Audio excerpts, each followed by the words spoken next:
Құрметті әріптестер, бүгінгі сіздерге ұсынғалы отырған машықтық кеңесінің тақырыбы мектеп жасына дейінгі баланы тұлға ретінде қалыптастыруда ойынның маңыздылығы деп аталады. Қазір, құрметті әріптестер, мен сіздерге ойынның түрлерін ұсынғалы отырмын. Алдымен 5 әріптесімді ортаға шақырамын. Ойынды шартымен таныстыра кетейін.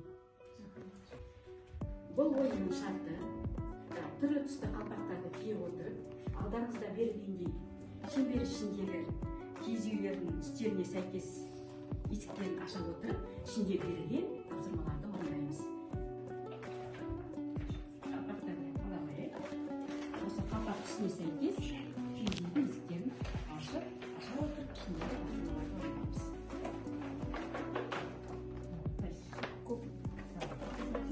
Сары болсын, көп болады. Қазір сіздердің алдарыңызда әуен қосылады. Әуен тоқтаған кезде тоқтай қалып, өзіміздің бас киімімізге сәйкес киіз үйдің есіктерін ашатын боламыз.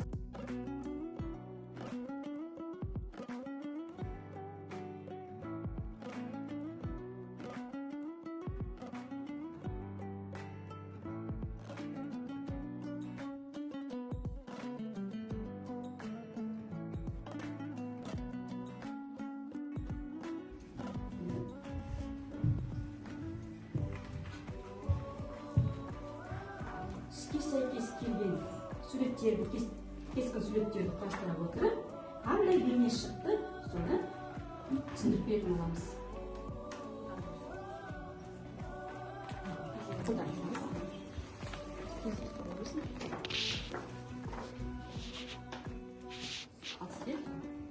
Баланы сүндетке отырғызу. Қазақтың салты баланы сүндетке отырғызу. Дұрыс, өте жақсы. Менде деген 40-нан шығу бесікке салу баланы деген. Бала дүниеге келгеннен кейін 40 күннен кейін баланы бесікке салып 40 асық суға түсіреді, сол салты бесікке салу. Кескен суретте бесікке салу суреті шыққан екен сізде. Енді қазақта қазір әртүрлі салт дәстүрлер өте көп қой.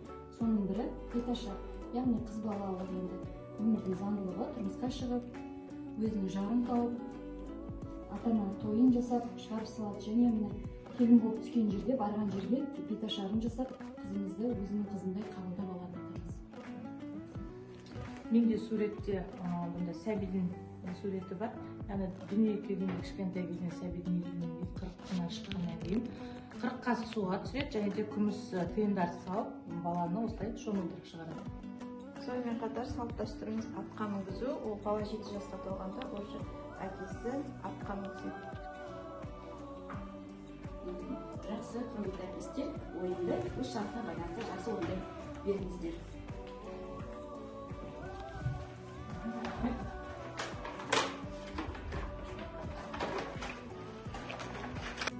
Енді әрмен қарай, құрметті әріптестер, ойынымызды жалғастыратын боламыз. Алдымен 2 үстелге бөлінеміз. Бірінші үстелдің ойынның тапсырмасы әртүрлі сөздерді жинақтап ойын деп аталады. Ол ойынның мақсаты сөздің бірінші және соңғы дыбысын шарты бірінші суретті орналастырады. Содан кейін соның суреттен басталатын суретті қойып әділ қарайды.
қызғалдақ жалғасы Қ-ға аяқталады және қарбыз. Сәукеле, етік, К камзол. Бізде алма, ара, автобус, сабын, нан. Бауырсақ, құрт, тапия. Мен енді үшінші тарап бойынша әдемі сумкамыз, мынау тешегіміз, шаш кеп тұратынымыз, шаш таратынымыз. Бізде мына қызыл сөмкеде ас үй құралдары, жаңа шанышқы, қасық, тәрелкелер міне, кәсібер. Бізде сары сөмкеде дәрігер, яғни тыңдайтыны, өлшейтін, температура өлшейтіні, қызу өлшейтіні және де компьютеріміз бар. Біздің көп сөмкемізде мектепке арналған кітап құралы және қарандаш, қаламыз.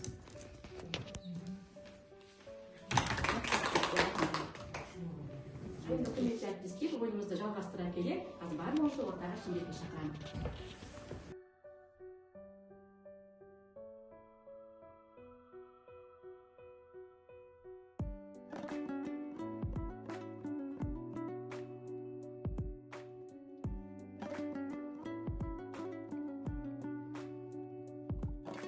Бұл менің қолымда сутюг құралы.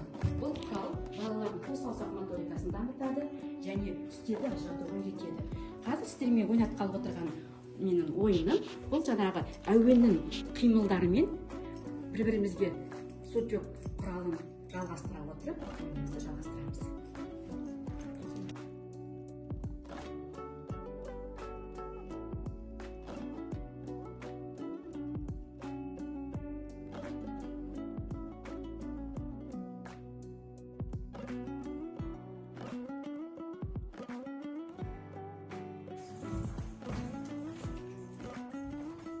Достарын қолымызға ала отырып, алақанға саламыз.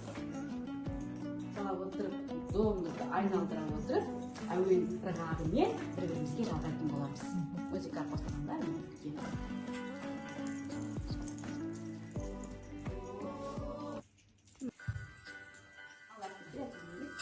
Әуенмен достарын алақанымызда домалатамыз. Көтереміз. Бірімізге жалғаймыз.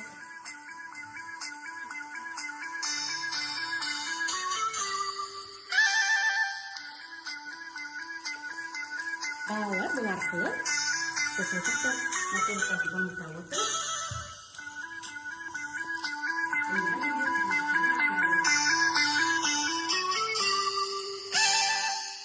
және әуен ырғағын сақтай отырады.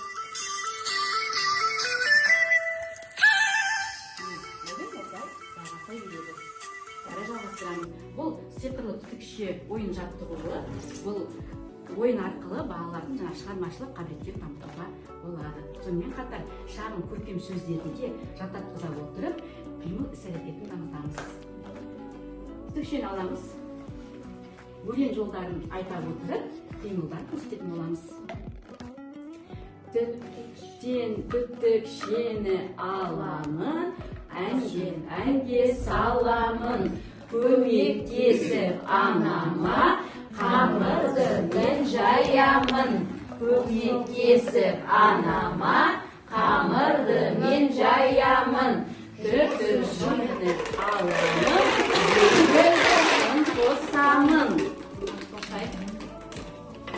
Түтікшені аламын, жүргізушін қосамын. Жүргізуші боламын. Бип-бип-бип, бип-бип-бип, жүргізуші боламын. Бип-бип-бип, бип-бип-бип, жүргізуші боламын. Оңға бұрылып, солға бұрылып, түтікшені аламын, оны былай ашамын. Түрлі түсті жолдарға кемпір қосақ жасаймын. Ля-ля-ля, ля-ля-ля, кемпір қосақ жасаймын. Әрмен қарай әріптестер, енді логика салып, жұмбақ ойынына беретін боламыз. Кішкене ойымызды Екінші сұрақ. Өзі көп, екіге бөлсең қызарады. Беске бөлсең жасыл болады. Онға бөлсең көгереді. Шешуі не? 10.000 теңге. Дұрыс, рахмет. Келесі логикалық жұмбаққа келіп берейік. Қанаты бар ұшпайды, жұрт адаммен ұстайды. Шешуі не екен? Балық. Дұрыс, балығы. Әрмен қарай кеттік.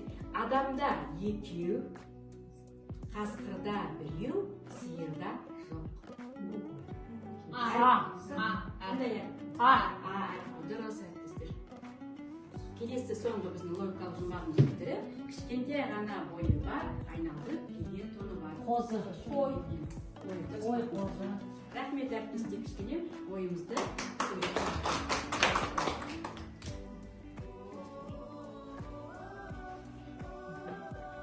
бүгінгі сіздерге ұсынған машықтық кеңесімді қорытындылай келе, сіздерге ұсынған ойындарымның түрлері 5 дағдыны қамтиды. Олар шығармашылық, танымдық, коммуникативтік және физикалық және әлеуметтік дағдыларды қамтып өтетін болады. Баланың өмірге қадам басардағы алғашқы қимыл әрекеті ол ойын. Сондықтан да оның мәні ерекше. Қазақ халқының ұлы ойшыл Абай Құнанбаев ойын ойнап ән салмай өсер бала бола ма деп айтқандай, баланың өмірінде ойын ерекше орын алады. Жас баланың өмірді тануы, еңбекке қатынасы, психологиялық ерекшеліктері осы ойын үстінде қалыптасады. Назарларыңызға рахмет.